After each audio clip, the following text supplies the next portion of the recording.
Assalamualaikum warahmatullahi wabarakatuh. Kembali lagi di channel Kisah Warganet.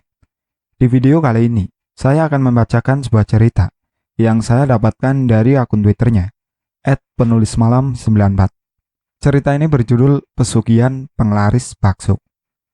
Seperti apa ceritanya? Tak usah lama-lama, kita ke ceritanya. Halo teman-teman semua, apa kabar kalian? Semoga baik-baik aja ya di tengah pandemi ini. Tetap patuhi prokes dan jaga imun tubuh dengan cara istirahat yang cukup. Nggak perlu kemana-mana kalau nggak penting-penting banget, karena rumah adalah tempat yang paling aman dari penyebaran COVID-19. Di tweet kali ini, Mimin Marcel akan sedikit berbagi pengalaman tentang kedai bakso yang disebut-sebut suka memakan korban jiwa. Dan pemiliknya serta karyawannya satu persatu meninggal dengan cara yang tragis. Nah, bagaimana ceritanya? Kita simak ceritanya. Hai, nama gue Marcel. Gue anak pindahan dari kota Malang yang kemudian melanjutkan sekolah menengah atas di kampung halaman. Dari kecil gue suka banget sama yang namanya kuliner bakso. Pas waktu gue pindah, makanan utama yang gue cari ya tentunya bakso. Di kampung gue ini banyak banget tukang bakso yang enak-enak. Atas rekomendasi beberapa teman sekolah gue dan juga tetangga di rumah, gue ditunjukin buat cobain bakso Maknyus, bukan nama sebenarnya, yang ada kebetulan gak jauh dari rumah gue di kampung. Pas kesana sih, ke kedai bakso, semua nampak normal-normal aja, gak ada sama sekali yang mencurigakan. Kedai bakso Maknyus bisa dibilang gak terlalu besar karena hanya bisa menampung 6 orang makan di tempat. Oh iya, karena tempat bakso Maknyus yang gak terlalu besar, otomatis beberapa pembeli lebih memilih buat take away makanannya ke rumah. Namun tetap aja sih, gak buat kedai bakso Maknyus tersebut sepi pembeli. Bahkan awal gue beli bakso Maknyus, gue harus antri sampai 45 menit karena banyaknya pembeli. Tapi bagi gue itu sih gak masalah. Karena pas gue coba di rumah, bakso Maknyus ini emang enak kayak namanya. Sebandinglah sama perjuangan gue tadi, rela antri-antrian buat dapet bakso Maknyus. Singkat cerita, gue yang udah kebiasaan langganan di bakso Maknyus, sore itu gue mau beli lagi bakso Maknyus. Tapi dari kejauhan, gue lihat kedai bakso Maknyus udah tutup. Gue mau gak mau harus pulang dengan tangan hampa. Dan pas gue mau pulang, gue dipanggil sama BSC. Jang, sini Jang. Ujang, panggilan anak laki-laki Sunda. Mau beli bakso ya? Bakso Maknyusnya tutup sekitar 3 harian. Mungkin besok atau lusa udah mulai buka lagi karena anaknya Mang Cacep baru meninggal, ucap BSC. Gue yang penasaran kemudian nanya ke BSC, anaknya Mang Cacep pemilik bakso Maknyus, sakit apa? Karena Indra ini umurnya di bawah gue dan masih sehat-sehat aja kemarin. Indra kecelakaan pas lagi mau ambil bakso di rumah, kepalanya hancur, kegiles bis. BSC kan sempat ngelayat ke rumah Mang Cacep di kampung Cikadut. Nama desa disamarkan, jawab BSC. Setelah 2 hari kemudian, bakso Maknyus kembali buka dan berjualan seperti biasa. Tapi sekarang, bakso Maknyus punya 2 gerobak serta menambahkan beberapa meja kursi untuk ditaruh di luar yang beratapkan terpal. Kedai bakso itu semakin banyak diburu pembeli yang berdatangan tak habis-habisnya. Beruntung, kini Mang Cacep sudah mempersiapkan 2 orang pekerjanya yang sigap membantu, sehingga para pembeli itu tidak menunggu terlalu lama. Dari waktu ke waktu, bakso Maknyus semakin ramai pembeli. Karyawan yang hanya 2 orang, menurut penuturan Mang Cacep saat itu, bertambah menjadi 4 orang. Jadi total jumlah pekerja beliau ada 6 orang. Tetapi naas, satu persatu, pekerjanya mengalami kematian secara tragis dalam waktu yang hampir bersamaan. Sebagai contoh dari fakta di lapangan, Amir serta Jaka, karyawan Mang Cacep, yang terlebih dahulu bekerja dengannya, mengalami kecelakaan motor hingga menyebabkan keduanya meninggal di tempat. Kemudian berlanjut dengan Kusnadi yang hanya berselang 6 bulan dari kematian Amir dan Jaka, ikut dipanggil ke hadirat yang maha kuasa dengan cara yang sama, yaitu mengalami kecelakaan, sehingga menyebabkan bagian atas tubuh Kusnadi hancur tergilas ban mobil bis. Saat awal kejadian mungkin warga sekitar dan gue pribadi belum merasakan ada banyak keanehan dari kedai bakso Maknyus ini. Dikarenakan memang di jalan utama kampung gue banyak dilalui oleh bis antar provinsi dan juga banyak truk muatan yang melintas, serta ditambah jalanan berkelok-kelok. Jadi tak ayal, seringkali memakan korban jiwa. Namun, seiring berjalannya waktu, bak pepatah, sepandai-pandainya orang menyembunyikan bangkai, pasti akan ketahuan juga. Ternyata memang benar adanya. Suatu ketika ada seorang pembeli dari luar kota, kebetulan sedang mampir di tempat bakso Maknyus beserta istrinya dan anak perempuannya yang berusia sekitar 5 tahun. Seperti biasa, si bapak dan ibunya memesan bakso Maknyus, lalu duduk di kursi yang tersedia.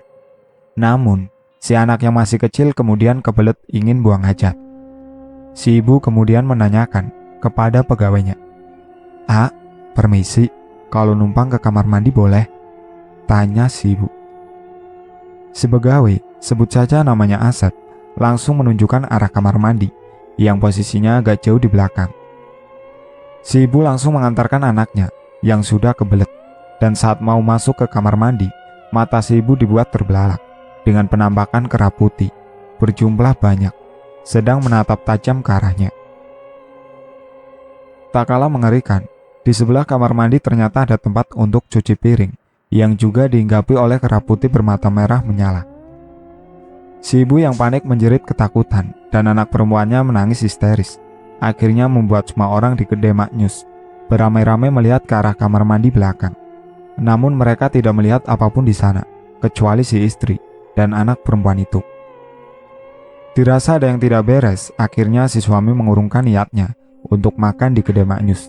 Dan beberapa pembeli yang antri satu persatu malah tidak jadi membeli. Sejak saat itu, kedai Maknyus menjadi agak sepi pembeli. Ada simpang siur kabar menyebutkan jika Mang Caca menggunakan pesugihan penglaris kerap putih. Tetapi gue yang masih belum percaya akan kabar burung itu, ingin membuktikan sendiri kalau memang kedai bakso tersebut aman dari hal-hal berbau mistis. Sore itu, sekitar jam 7 malam, gue sengaja membeli bakso Maknyus dan dibawa pulang buat dimakan di rumah. Gue pesen 2 porsi, satu buat gue, satu lagi buat mama. Pas baru aja gue belah sebutir baksonya, ternyata ada yang keluar dari dalam bakso, yaitu gumpalan darah segar dan bau amis menyengat sekali. Gue langsung tanya ke mama, apa sama baksonya ada darah segar seperti yang ada di mangkok gue ini.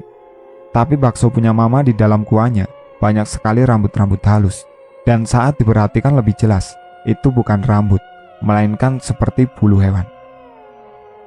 Dari mulai saat itu, gue memutuskan buat gak lagi-lagi makan di bakso Maknyus. Warga pun semakin percaya jika bakso Maknyus ini tidak beres. Karena sebut saja Teh Nuning yang biasa berlangganan di bakso Maknyus, tiba-tiba menjerit ketakutan karena ia melihat di dalam mangkok baksonya saat ingin menyantap ada potongan jari dan mata manusia. Teh Nuning merasa yakin seyakin-yakinnya jika ia melihat potongan jari dan mata manusia. Walaupun saat dilihat oleh orang-orang di sana isi dari mangkok Teh Nuning adalah seporsi bakso dan campuran sayur seperti pada umumnya.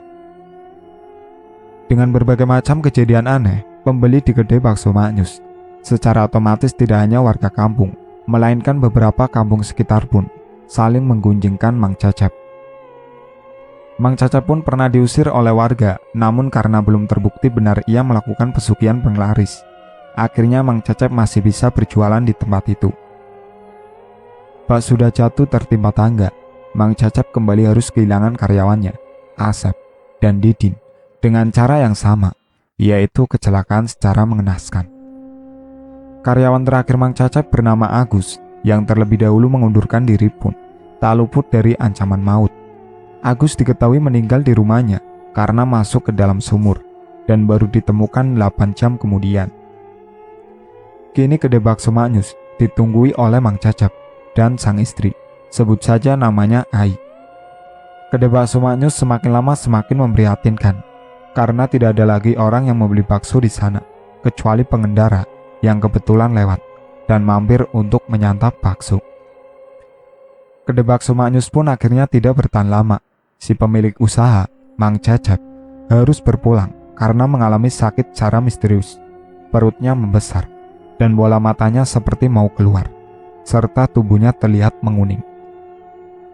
Sedangkan istrinya, Ai, menurut simpang siur kabarnya yang beredar, ia kembali ke kampung halamannya di Cianjur karena selalu merasa diteror oleh mendiang 6 karyawan Mang Cecep serta buah hatinya yang menuntut balas karena menjadikan tumbal pesugihan penglaris. Oh iya teman-teman, kedai kosong bekas tempat jualan bakso akhirnya disewa oleh bengkel motor dan tambal ban. Tapi hawa mistis pun tidak hilang dari tempat itu. Si penyewa yang sebut saja namanya Mang Abdul selalu merasa diganggu oleh makhluk tak kasat mata. Mang Abdul seringkali diganggu saat tengah malam jaga di bengkel. Contohnya mesin kompresor angin berbunyi sendiri, seperti ada yang menggunakan. Mang Abdul pun bercerita jika bengkelnya pernah didatangi oleh 2 orang yang berboncengan motor pada tengah malam hari. Si pengendara dan yang dibonceng hanya diam saja duduk di motor sambil menunduk. Mang Abdul yang penasaran karena ada sekitar 10 menit mereka berdua ini hanya diam saja di motor, kemudian mendekat dan menanyakan apa ada yang bisa dibantu. Barangkali mereka kehabisan bensin atau bannya kempes. Namun anehnya, si 2 pengendara ini hanya diam saja, tidak menjawab. Karena mungkin Mang Abdul berpikir si pengendara sedang mabuk. Ia mau kembali ke dalam bengkel, tetapi muncul suara dari belakang. Abdul, tolong carikan mata dan gigi kami. Saat Mang Abdul menengok ke belakang, ia dikejutkan oleh sosok 2 pengendara motor tadi sudah berubah tidak karuan, dengan tubuh yang hancur, tercaca, seperti daging giling. Teror pun masih terus berlanjut. Mang Abdul hampir setiap malam beserta dengan saudaranya yang berjaga di bengkel. Ketika terlelap tidur, ada yang membangunkan, dan saat ia melihat di hadapannya, ada sosok kera putih raksasa mengerikan. Mang Abdul akhirnya memilih untuk memanggil pamannya yang berasal dari kota Cirebon, yang paham akan ilmu kebatinan. Si paman kemudian melihat tempat bengkel itu dengan mata batinnya, dan ia langsung bertanya ke beberapa warga sekitar, termasuk BSC, memastikan apa benar sebelumnya pernah ada kedai bakso yang menyewa di tempat itu. BSC kemudian menceritakan beberapa peristiwa janggal mengenai kedai bakso Mak Nyus dan si paman Mang Abdul, dan si paman Mang Abdul mengangguk mengisyaratkan ia mengerti apa yang telah terjadi. Si paman mengambil kesimpulan jika Mang Cecep menggunakan pesugihan penglaris. Namun naas, dalam aksi bersekutu dengan iblis, ada sebuah pantangan besar yang dilanggar, yaitu tak sengaja membiarkan pembeli melihat ke tempat cuci piring. Karena dianggap sudah melanggar pantangan, Mang Cecep pun harus menerima sial, dan harga yang mahal harus dibayarkan adalah nyawanya sekalipun.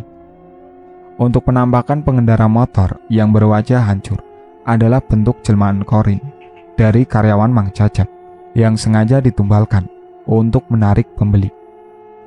Singkat cerita, akhirnya si paman melakukan penetralisiran tempat bekas kedai bakso yang kini dijadikan bengkel oleh Mang Abdul, dan juga memasangkan pagar goib agar terhindar dari segala bentuk gangguan jin, serta menghilangkan bekas-bekas praktek pesugihan kera putih di tempat itu.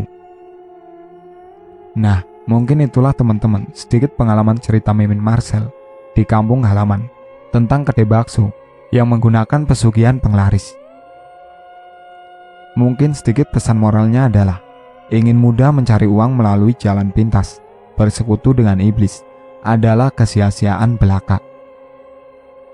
Nikmatilah proses kehidupan yang Allah berikan kepada kita dengan cara bersyukur, berikhtiar, dan bertawakal. Niscaya Allah yang Maha Rohim akan memberikan kepada kita berkali-kali lipat jika kita mau bersabar dalam setiap percobaan. Tidak ada di dunia ini yang kekal, termasuk harta duniawi yang bisa kapan saja diambil oleh Sang Pencipta. Jangan sampai hal itu membutakan hati dan pikiran manusia, sehingga mudah dipengaruhi oleh iblis. Semoga apa yang baik dalam cerita ini bisa diambil sebagai contoh kehidupan. Itulah akhir cerita dari Pesugihan Penglaris Bakso yang ditulis oleh @penulismalam94. Sekian dari saya. Wassalamualaikum warahmatullahi wabarakatuh.